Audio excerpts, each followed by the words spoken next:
Okay, here's a quick update on what we have to do on this Monday. And we've been working on the intro. So, got all this really awesome molding going on there. It took all day to make.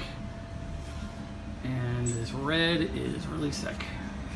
Really like it. I think we're gonna do gold up in here.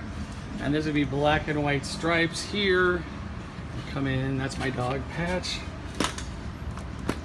And then, so we're creating this really awesome pole. This color is so awesome.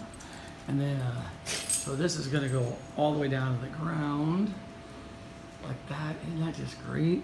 So black and white stripes, and then these go up on this white, and we're gonna take my son's suggestion and put LED lights on it. But hoping it'll be a great, grand entrance. And then the last thing is we're gonna take these martini glasses and make them look like they're olives and put them like this on so it'll look like a series of lights going up, if you can even see that. And then we got a little square thing that ends up right there. And then this kind of chandelier I think will end up going right there. But boy, this really opened up really, really nice. And that's our merch area. You like it?